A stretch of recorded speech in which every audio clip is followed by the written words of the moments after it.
Welcome everyone. My name is Sean, and today I want to talk about Cenk Uyghur's appearance on the show Culture War, because I believe this appearance is quite illuminating on the things that can never be changed in the mind of one Cenk Uyghur. There are moments in this interview, which by the way, overall was pleasant. One of the things that I notice about Cenk is that when he goes on other people's shows, he seems to be more personable. He gets along a little bit more. It doesn't turn into a shouting match. However, there just are certain things, certain facts that this man refuses to accept. And there's a great section of it, about a minute and a half to 2 minutes long, where you see this on full display, although it is sprinkled throughout the entirety of this appearance. Now, I'm not sure what the reasoning is behind this. Maybe it's because certain people on the left believe if you give ground in any regard on a specific issue, even if you're giving ground to the truth on that specific issue, you're somehow conceding to the right, becoming a puppet of the right, and all that. And maybe Cenk just isn't at that point where Anna Kasparian is, where she could acknowledge a reality that may not be favorable to her side, and then argue based on that reality. So we're going to get into this segment, but before we do, this video is sponsored, so let me toss it to the sponsor, then we'll come back over here and we'll discuss it on the other side. Did you know that poor sleep can cause weight gain, poor mental health, mood swings, and a loss of productivity? And trust me, I know what this is like firsthand, because late into the evening, I'm on this device right here, editing up these videos for you, and guess what? It's really difficult for me to turn my brain off in order to get a good night's sleep. Well, at least that used to be true before I got Beam Dream's wonderful hot cocoa powder with no added sugar, by the way, that helps you fall asleep quicker and stay asleep longer.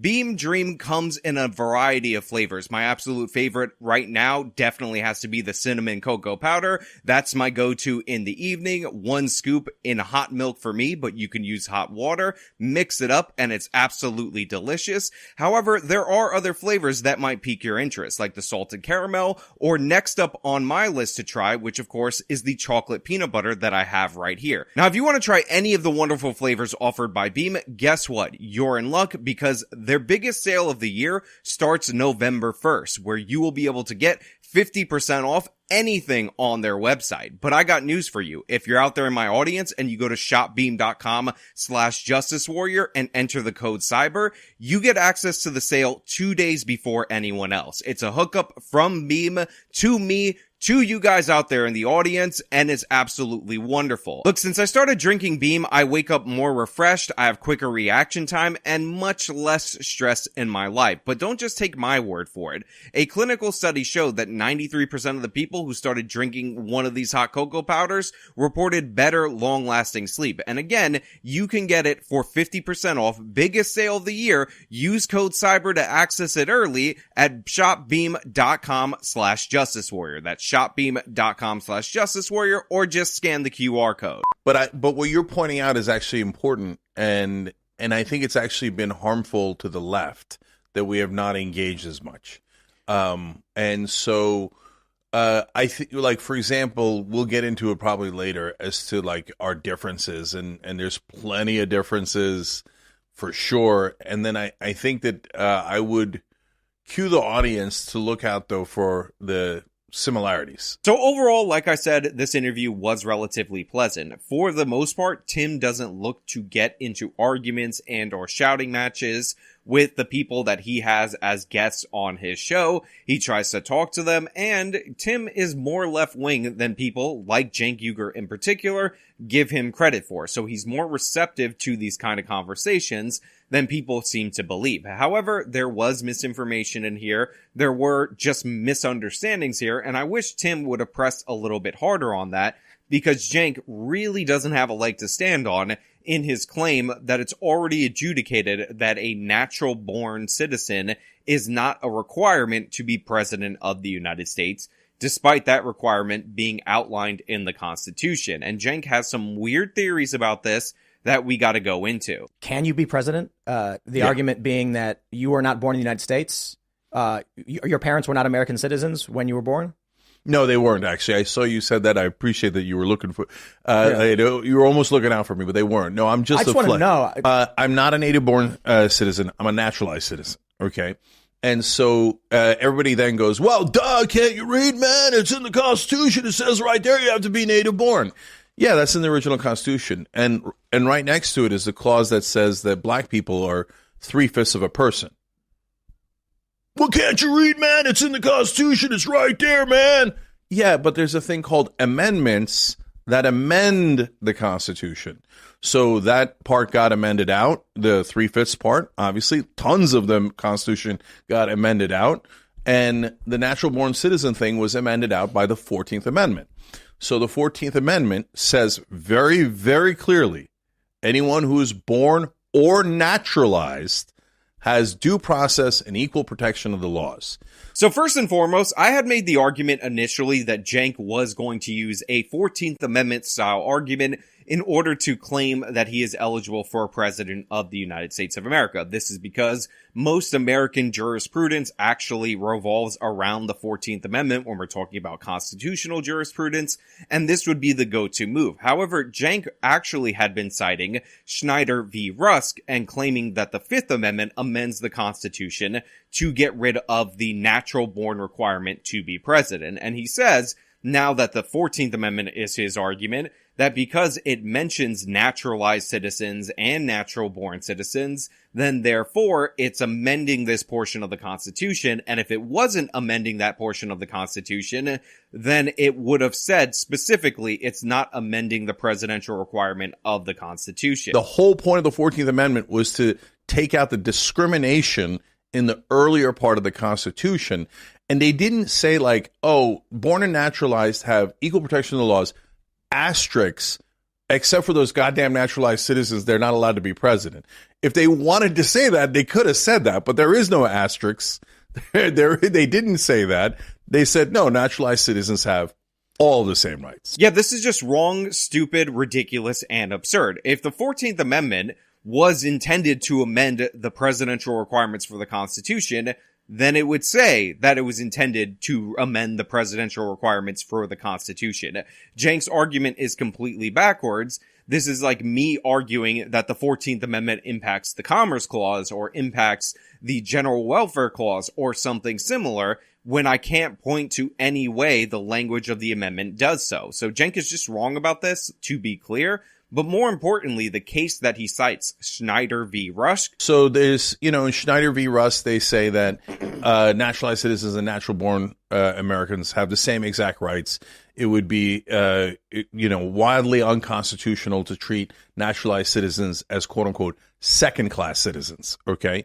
Now, in Schneider, they mention the presidential clause, but they don't comment on it. They don't say yes or no to it. They just note it and move on. Actually completely rules against them, which now Cenk, who didn't read that initial case, who talks about a law review article related to that case, seems to be interested in pointing out, but trying to dodge that point. So what I'm going to do is go to page 3 of the case that Cenk Uygur himself cites to say that he's eligible for president, so that you can understand what the court is operating under in terms of their assumptions when ruling on that case. Again, and you can look this up for yourself, thank you to Nate the lawyer for sending me this excerpt. We start with the premise that the rights of citizenship of the native-born and the naturalized person are of the same dignity and are coextensive.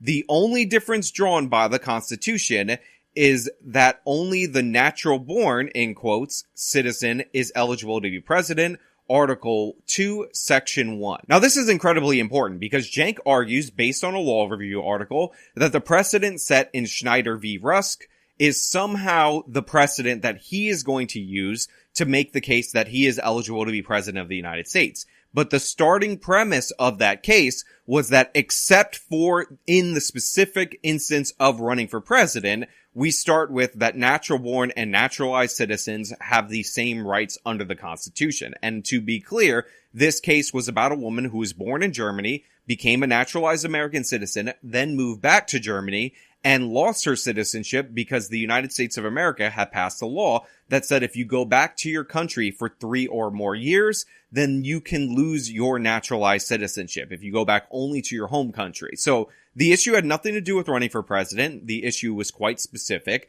and it struck down that specific law, and that has nothing to do with anything. And Cenk ends up rambling with Tim Pool, talking about the qualifications of president, and honestly, this portion of the episode is pretty embarrassing because clearly and obviously they don't understand the requirements to be president of the United States. If a couple in China has a surrogate give birth to their son in California, who is then immediately at the age of 2 months brought back to China, raised completely under the CCP, and then at 35 moves to the United States and says, I'm going to run for president, I think we'd be upset with that. We'd say, wait, hold on. And for someone like Patrick Bet-David or you, I know people are going to say politics, they might not like yours, they probably like Patrick Bet-David, but you would much rather have, in my opinion, either of you who grew up in America, American culture, and we disagree politically, it's better than someone growing up in China and having a technicality allow them to be our president. Yeah, 100%. So it's absurd to say that we are less American than the person who went and grew up in a different country. And you're not wrong. Folks come over from China, Taiwan, and have kids in L.A. That's a common phenomenon. People know that. And they do that for tourism. And so we can argue about whether that should be allowed or not allowed, but to say that we're less American than they are is absurd. It's totally absurd. So to be clear, what they're putting forward right now is a false dichotomy. They're saying that a naturalized citizen who comes here at age 3 or whatever is more of an American than somebody who is a natural born citizen, but then goes back to China or wherever, lives there their whole life, and then comes back just to run for president.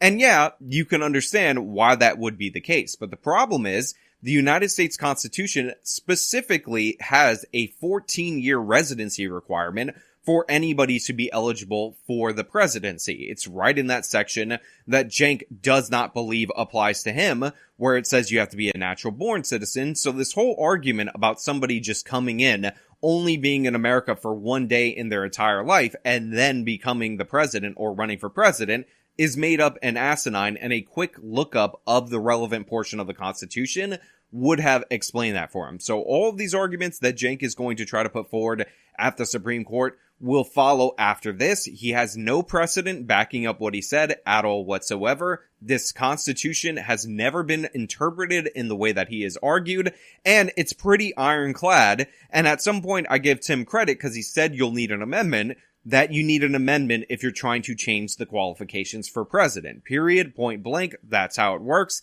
Sad day for you, Cenk. You can't be president. FBI is mainly targeting domestic terrorists that are actually right-wing terrorists. And so, then again, people catch feelings because they're like, right-wing can't be terrorists. No, definitely can't be terrorists. The dude sent pipe bombs to anyone who opposed Donald Trump. That guy's a terrorist. Agreed. Okay? And he happens to be a right-wing terrorist. And the FBI is saying at this point, the FBI, which is historically massively right-wing, the idea that the FBI is some sort of left-wing deep state is hilarious, not backed up by a single fact. But so the FBI is saying, hey guys, we wish it weren't the case, but most of the domestic terrorists in America now are right-wingers. Of course, because the right wing says anytime it's a white person or a right-winger, they go mentally unwell. Because I'm honest, I agree, right? And so, and they'll have half of them will have their manifestos, like in Charlottesville, he had a manifesto about race wars and how black people were terrible, and that's why he incited a black church and shot them up. El Paso was against Latinos, there's the synagogue shootings. So these are political, there's no question.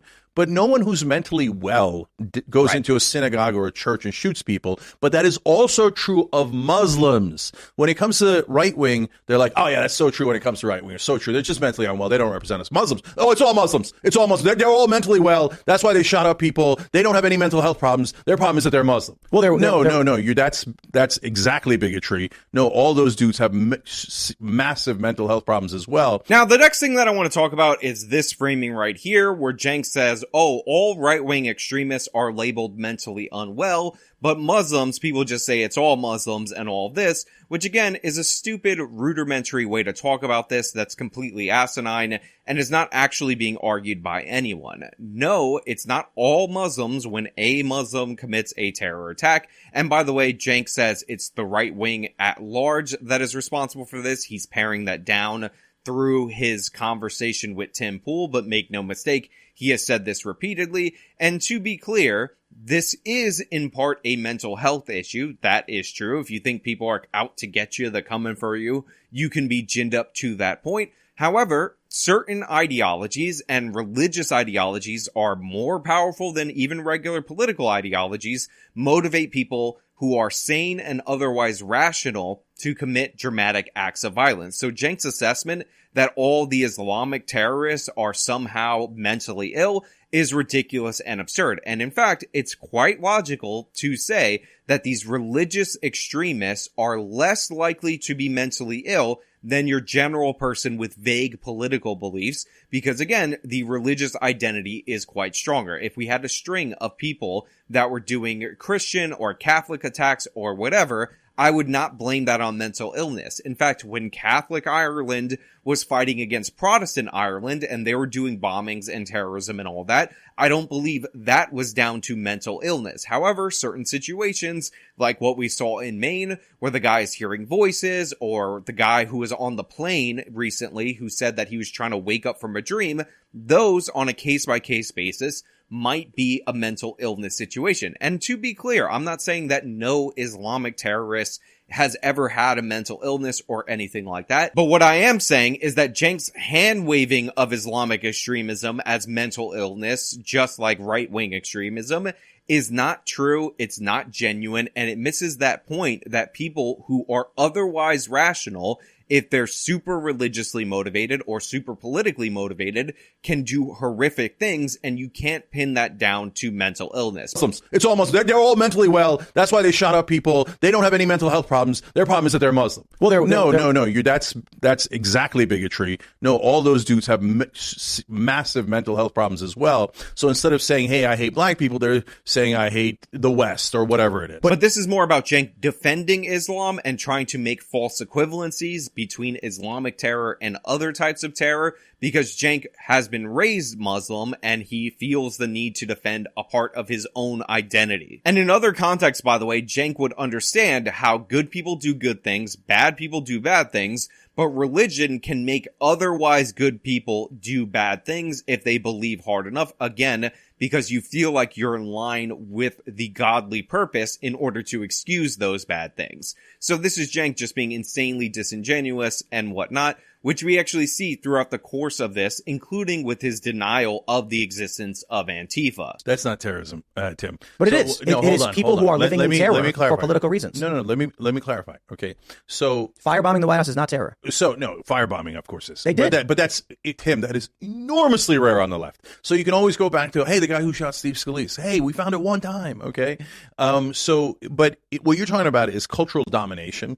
And is that true in Berkeley, that the left dominates in a way that is oppressive to the right? Like it's not the right. I'm talking about no, I get it. Asian salon owners. No, I know, and to the middle as well, right? Yes, but is it also true that you'll get the same kind of cultural domination in the middle of Alabama? So if you're in the middle of Alabama and you put up a Trump sucks sign, you are going to have massive problems. You will not get someone coming to your house and threatening to kill you. You're nuts. Yes, you will. Whoever they are. I don't really like the Antifa thing. You guys hyped up so much, and then they never arrived. What do you mean? They did. There was barely any Antifa. Meanwhile, there's like right-wing militias everywhere. Well, and there's like 2 Antifa dudes in Portland. So right here, Tim talks about the fact that the left was incredibly violent to Trump supporters. This kind of goes without saying. A lot of people talk about Antifa and the left during the Black Lives Matter riots. But since 2015, if you were at a Trump rally, the chances that you'd be attacked in San Jose or in other major rallies by left-wing agitators was absolutely off the charts. But to be clear, Cenk denies the existence of Antifa in Portland, saying that only 2 Antifa ever showed up in Portland, which is asinine on its face, ridiculous in every possible way, because Antifa was a major component in the Black Lives Matter riots throughout the whole year of 2020 post the death of George Floyd. In fact, in Portland, they declared a state of emergency or riot for 100 straight days at one point in time post the Black Lives Matter riots. This was not down to 2 people. On top of that, Cenk Uygur actually defended on his show, and so did Anna, by the way, and they should probably retract this, Michael Forrest Reinhold, claiming that he had just as good a self-defense claim as Kyle Rittenhouse. Kyle Rittenhouse defenders say, well, he was hit with a skateboard after he shot someone else in the head, so he had every right to kill the guy who was trying to apprehend him or stop him from killing anyone else. Self-defense, right? Well, in this case, apparently there was definitely a knife, and so that's much worse than a skateboard. So definitely self-defense. So all right-wingers agree, right? Self-defense, because you just said it about Rittenhouse. And in this case, it appears to be a more significant case of self-defense. So you're all on Reinhold's side, right? Oh, you're not. That's so weird. See, I'm consistent on it. Both of them should not, both the right winger and the left winger should not have gone with weapons, and they should not have used those weapons. But the right wing will say, oh, when the right wing does it, at the slightest provocation, or after Rittenhouse shoots someone in the head and someone chases him down, he's being chased down after shooting someone in the head, self-defense, not guilty. The other guy, oh, there's a knife and he might have killed someone. No, not self-defense. Why? I don't know, he's left wing. And this was despite the fact that Michael Forrest Reinhold was on video, crouching and hiding in a parking lot, came out and then shot Aaron J. Danielson in the chest without provocation. He crossed the street in order to kill him, and then went to Vice and lied and said Danielson had a knife on him. And this is incredibly crucial because Danielson was pictured, and it was reported by the left-wing media, from the same day with a knife and a paintball gun on him. However, he had actually gone home at that point in time, dropped off the knife, dropped off the paintball gun. So what we found out was that Reinhold was using information from the media in order to justify his violence. And what makes this even crazier is that Aaron J. Danielson was carrying a firearm. It was actually still holstered on his dead body, so he never pulled it out, even though he could have made a deadly threat with that gun, which just proves, because they weren't talking about a gun or anything like that, they were talking about the knife from earlier, that Michael Forrest Reinhold committed a premeditated act of murder. And TYT, by the way, never apologized for this, never retracted it, reported it as if it was an equivalent instance of self-defense, or potentially equivalent instance of self-defense, as Kyle Rittenhouse, who again, on video, the exact opposite was happening. Rittenhouse was chased. Rosenbaum lunged for his gun, all on video, but they pretended like these things were equal, and Cenk called the right wing hypocrites. So that must be one of the two Antifa that Cenk thinks existed in the city of Portland. Yeah, no. There's huge parts of this country that if you say Trump sucks, they will physically assault you. I mean, look, forget the middle of the country. When I ran for Congress, we did a panel up in Palmdale, which is in, outer parts of LA. But there's like far right militia types up there as well, right? Even though it's mainly Democratic. And so some bunch of massive right wingers came to our panel, and I said one thing against Trump, and they nearly assaulted me. They're like, "How you can't say that about our president," right? So right here, what Cenk is doing is A, playing a false equivalency, and B, playing the victim. He says the right wing will attack you in certain parts of the country if you have a pro-Biden sign or an anti-Trump sign, when we have way more instances of people in MAGA hats being attacked. We have way more instances of Trump supporters being attacked. Cenk is going to hand wave the Covington Catholic case, pretending like his network didn't jump on board with the smearing of that 16-year-old, even though the Native American provoked the encounter. He got in his face, and all the 16-year-old did was stand quietly, but he was white, and he had what looked like a smirk on his face. Therefore, he was guilty. That's how TYT reported it. Let's be clear. They even actually dug up a clip of different kids in the area saying something in a different instance to a woman that was passing by in order to justify what happened to that kid. Cenk calls him a baby in this show, by the way. Remember the Covington Catholic kids? Remind me. The kid on the steps of the Lincoln. Yeah. And they knew when he caught the feelings and sued everybody and cried like a baby. And how many people accused that kid of wrongdoing when it turns out he was actually confronted by Nathan Phillips and not the other way around? We never made that mistake. And if you get something wrong, you just say it. Now, I actually have the clip of the event that Cenk is talking about that he says was him nearly getting assaulted by Trump supporters. And I'm going to play it for you because what you'll find out is that this is just constituents in the district. One of them is yelling at Cenk, and at no point in time was there actually a threat of assault of any kind. I'm not a run-of-the-mill Democrat. I'm very aggressive. I believe in counter-striking. So when they say Muslim ban, I say Trump white ban. Okay, so he has many immigrant wives. By the way, Melania has broken the law in how she came here. Muslims didn't break the law in how they came here. Muslims are law-abiding citizens and Americans just like anyone else. Trying to ban them is pure bigotry. And if the Republican Party agrees with Donald Trump, and they almost always do 100% the politicians, then call them what they are. You are bigots. And by the way, if you vote with them, you're a liar. Bigots. You're a liar. Okay, no, you're a bigot. You're a liar. You're a bigot if you're a liar. You see this? You counter-strike. You're a You liar. do not tolerate bigotry in this country. Muslims are You're a 100% liar. American. When I ran for Congress, we did a panel up in Palmdale, which is in outer parts of LA.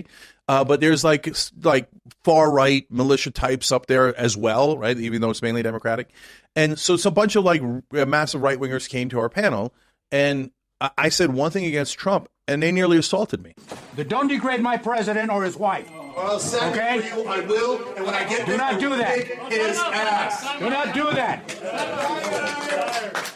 You're still a liar. We will get the crowd can ask questions after we go through these series of questions. You tell him. This is a forum where we are debating the issues. And if I don't agree with Trump, I'm an American, and I will say that. And you will stand down. And I will say what I want to say then. Not here. Yes, I do. Now, you might be thinking to yourself, there is no possible way that what Cenk Uygur just described, which was right-wing militias coming to his event in Palmdale and assaulting him, is the same exact circumstance as captured on this video, which is an old man yelling at him. But remember, he said in Palmdale, California, these right-wing militia got mad at him because he was insulting the president. Well, this is that CARE event. This is one Cenk was running for president, also noted in the description, and it's in Palmdale, California. So Cenk thinks the harassment, hatred, and bigotry thrown at the Covington Catholic kids, the threats of death, are cry-worthy, but this is totally an assault, and he was in mortal danger, and oh my god, they all just went after him so hard, and he almost died right here. Now, a lot of people you'll see making videos about this will gloss over this. They won't actually compare the harassment, death threats. By the way, people called in a bomb threat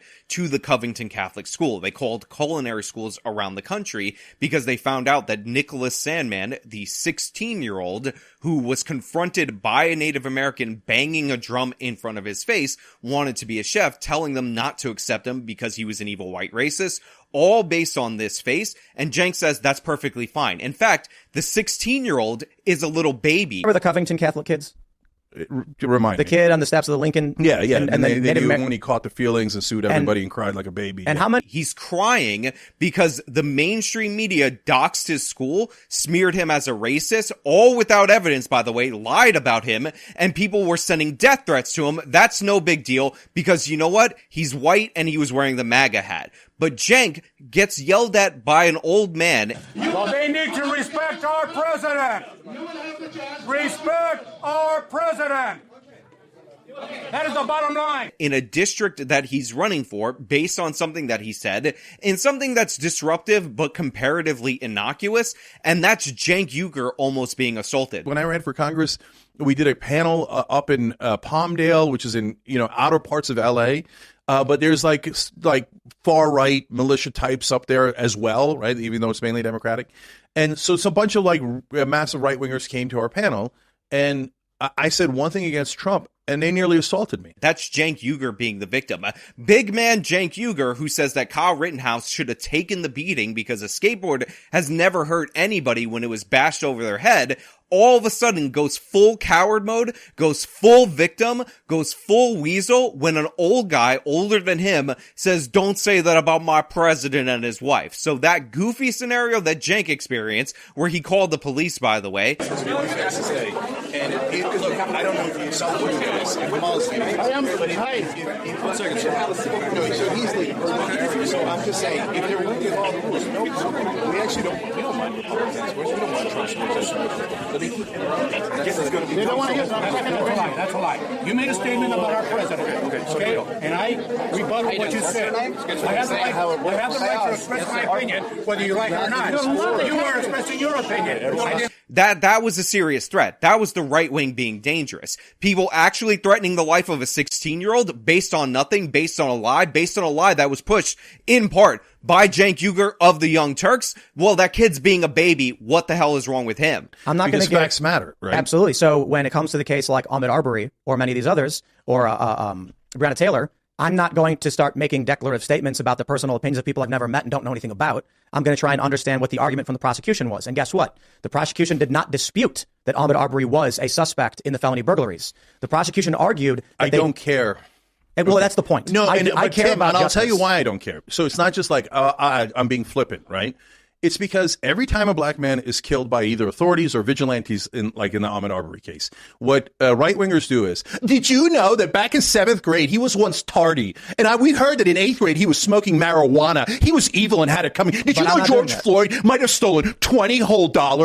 Oh my God, these black people, they're so evil. Did you know that Trayvon Martin it was caught in school maybe smoking pot, and that's why Zimmerman had to murder him in cold blood.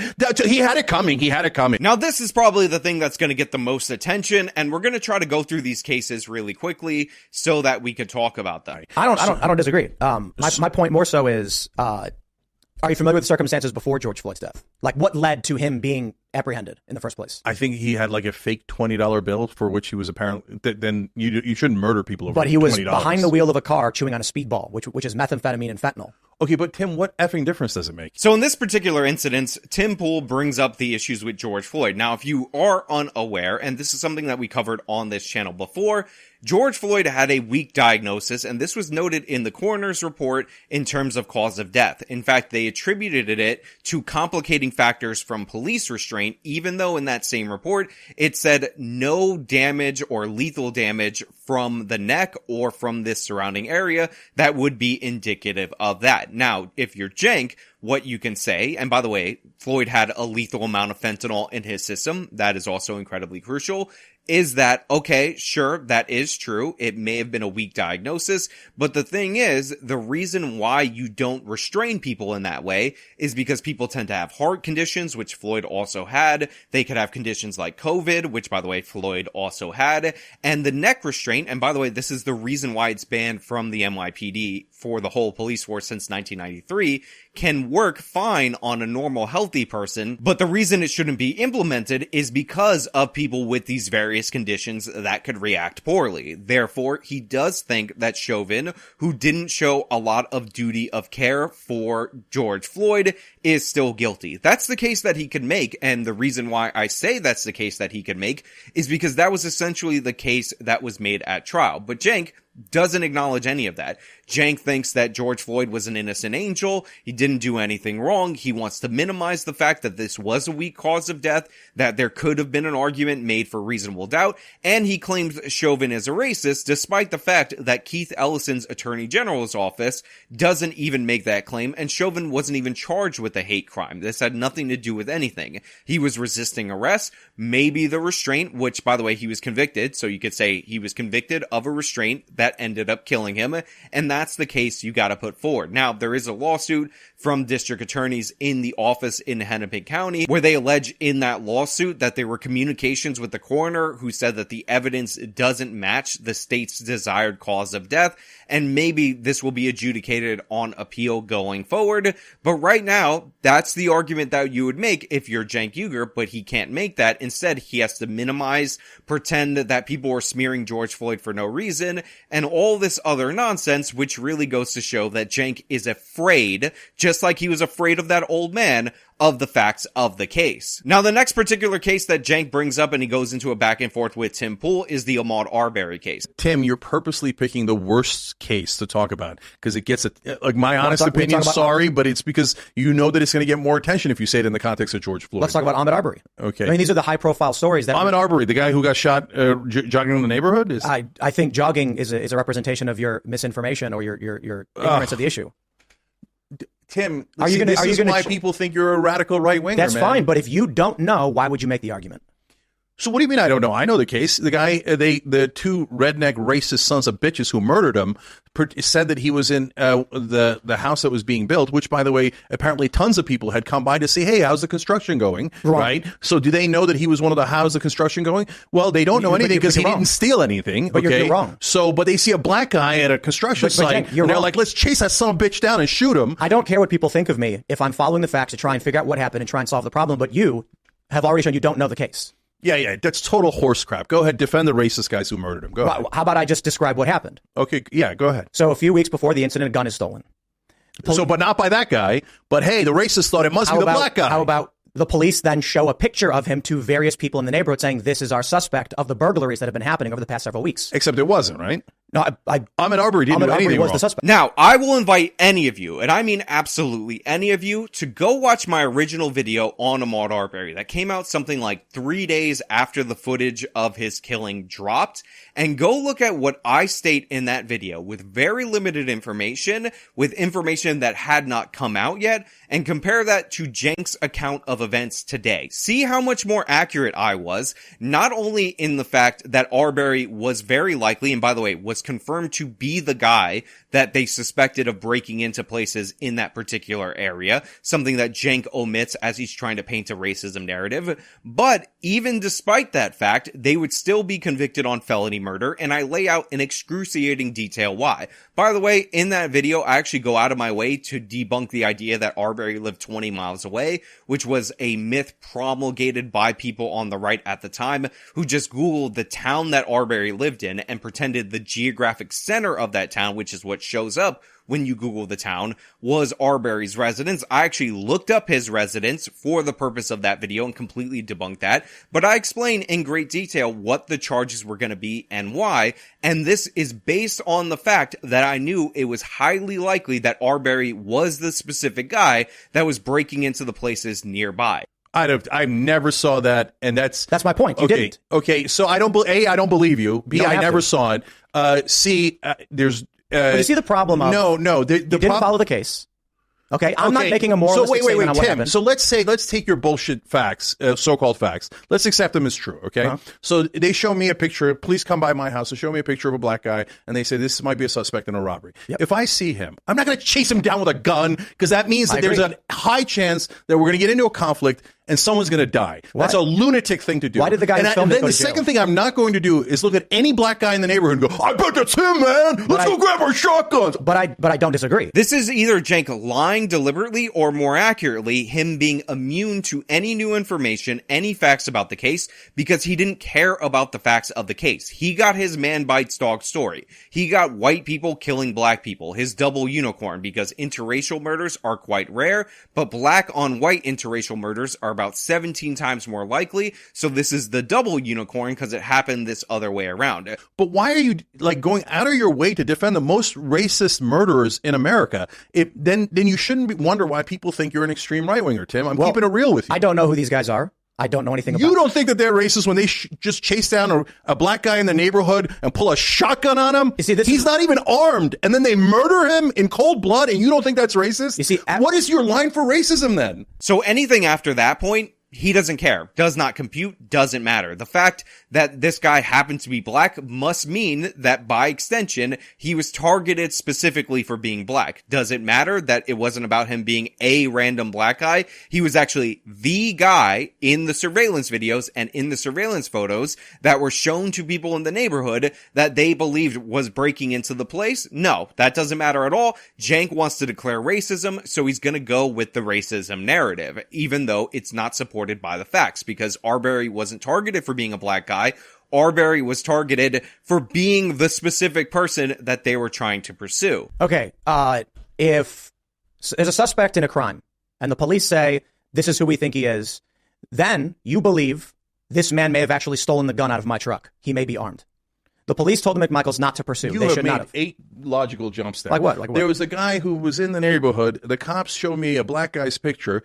Then maybe he took something out of my car. Now I'm like way out in maybe hold on, land. you're making a mistake. And then, here comes a black guy in the neighborhood. Maybe he was the guy, but maybe my truck, and maybe let's go chase him down with a shotgun. I didn't say they were right to do chase it. down anybody else in the neighborhood with a I didn't say shotgun? they were- Oh, look, there's a black guy. Let's go chase him down. I didn't say they were right to do it. Okay. All right. Then why are you bothering defending them? I don't get it. You've taken this- Unless you're trying to get attention of all the right wingers who go, oh, that wasn't so bad, was it? So not only is Cenk incredibly wrong, but he's incredibly stupid, and I'm embarrassed that I'm actually on the same side in terms of I think the charges fit And I actually agree with the conviction, at least of the McMichaels in this instance, because they did kill him as a result of a felony that they were committing. Therefore, it's felony murder. Now, as for the guy who was filming, even though he did participate, and by the way, Tim was wrong about this, in the initial attempt to trap Arbery earlier on, I don't agree that at this point in time, he is culpable in Arbery's death when he's 200 plus feet away recording. Now, you could technically charge him, because they did, and convict him of felony murder, but the idea that you try to participate in a stop of somebody, which you have no indication will result in a deadly force situation, and then later on, you're switching to a passive filming role, but that somehow has the power of continuation to make you on the hook for the murder, I think is a misapplication of the felony murder statute, and the idea that he would get life in prison without the possibility of parole for filming it, to me, is insanity in the highest regard. But it's in the Ahmaud Arbery case and the George Floyd case, you're taking the most extreme cases with the most clear racism, with the most clear murders, and you're trying to nuance it. And what I'm telling you, Tim, and what has made me uncomfortable in the past about you, which is what I was trying to get past, is that attracts a huge right-wing audience because they want somebody to excuse the death of Ahmaud Arbery and George Floyd. And when you seem to excuse it with your nuance, then they go, yes! I don't care what finally somebody's sticking up for white people killing black people. Now, Cenk hand waves in that case because he doesn't care at all. The white people got convicted in this case, and that was Cenk's goal, and he just wants to label it racist regardless of the facts, regardless of the fact that if Cenk was actually aware of what went down in this case, you have a very sound legal argument for the felony murder convictions, because even if Arbery was committing a crime, which by the way, he likely was, this is something that he did throughout his history. He used jogging as a cover to steal things. He was the person on the surveillance videos and in the photos that was accused of stealing things in the past. That actually still doesn't justify the way that they went after him under Georgia law, which is why they were charged in the way that they were charged. Oh my God, these black people, they're so evil. Did you know that Trayvon Martin, it was caught in school maybe smoking pot, and that's why Zimmerman had to murder him in cold blood. He had it coming. Again, this is why Cenk should never be near the levers of power. How long did Cenk cover the George Zimmerman case and the Trayvon Martin case? He covered it since it started way back when, and he's still lying about what people were arguing in that case. The reason that George Zimmerman was able to claim self-defense is because he had blood all over the back of the head, which was indicative of a fight that he got into with Trayvon Martin. But to be clear, Cenk's propaganda around that case does not stop there. You'll notice, by the way, whenever Trayvon Martin is talked about, they'll show a photo that looks something like this, which by the way was Trayvon when he was 13, he's actually 17, and the original Zimmerman photo was one like this, which was also a really old photo because this makes Zimmerman look bigger. However, if you look at them at the time, what you'll find is that the taller Trayvon Martin, who was 17 years old, was bigger than George Zimmerman, who was ultra thin at the time of this event actually occurring. So this is a case that's actually a perfect example of propaganda from the media. And by the way, there was that famous ABC phone call where they actually edited out the dispatcher asking George Zimmerman for a description, pretending that George Zimmerman brought up Trayvon's race on his own in order to push this racism narrative. And there's no conversation about this being pushed by Cenk Uygur of the Young Turks as well, by the way, because that's not something that they're interested in talking about. Those frauds to trick Americans, like the photos and Cenk lying about this case right there, he has no interest in that because, again, George Zimmerman, who's vaguely white, he's actually half Peruvian, is another example that Cenk can point to in order to say, oh my God, white people bad, minorities the victim. Now, to be clear, George Zimmerman's case exists in rather a gray area, and I'm not somebody who's ever been a supporter of Zimmerman because even though you can make the case for self-defense, he was specifically told not to follow Trayvon Martin, and we don't know how the altercation originally started, and it looked like a fist fight, even though he did say, and there was evidence to show, that he was banging his head against the concrete, so it may have gotten out of hand. So shooting a 17-year-old in those circumstances when you end up provoking the instance has always rubbed me the wrong way, along with other things like George Zimmerman signing bags of Skittles that just don't make him out to be such a good guy. But that being said, the case exists in a gray area, and you can make a very reasonable case for self-defense based on the way that Trayvon acted that night, which is supported by the forensic evidence. But Cenk doesn't want to acknowledge any of that. He wants to say, oh, Trayvon smoked marijuana at some point in his life, and that's why people said he was guilty. Look at his 12-year-old photo. Does this 12-year-old baby look any less innocent than any other 12-year-old? So yeah, even though these were the few moments that got heated or contested between Cenk and Tim Pool, and they didn't devolve into a shouting match, that doesn't mean that Cenk Uygur did good in his appearance on this show. In fact, he lied consistently. He showed his complete and lack of curiosity and awareness of the cases that he's talked about. And considering the way that he still lies or still is wrong about basic facts that anybody could look up in the Rittenhouse case, we should not be surprised that he gets all of these wrong. This is an absolute embarrassment to me. And the crazy thing is that for Floyd, you could acknowledge the actual facts of the case and still come to the conclusion that Chauvin acted inappropriately. For Ahmaud Arbery, I actually think, even with the acknowledgement that Arbery was entering that place, since Georgia law is structured the way that it's structured, there was no justification to chase him down, and the altercation was a result of the McMichaels actions. Therefore, their self-defense claim is null and void. And by the way, I think that's the strongest case out of all of them, and the Trayvon Martin case is similar to the Floyd case. You could make a good faith argument that acknowledges the reality, that acknowledges the media manipulation, the editing of the phone call, the showing the 12-year-old photo of Trayvon Martin, and all that, and still make the case that you believe Zimmerman's in the wrong, and I won't hate you for it. But the thing is, Cenk can't do that. He can't tell the truth. He can't make himself aware of the case. He thinks if you give ground to the truth, you're siding with the racists, because Cenk is afraid that all of these cases are far less rock solid than he actually believes. And that's really the most embarrassing and pathetic part about this whole interview. Cenk's complete and utter cowardice, all of this bluster, all of this force, all of this anger, and Tim mildly questioning him sends him into a rage, and it's embarrassing. But hey, those are just my thoughts. Let me know your thoughts down in the comments below. If you liked the video, show them by leaving a like. Subscribe for more content. Follow me on my social media. Support me via the support links in the description of this video. This has been me correcting Cenk's BS. Till next time.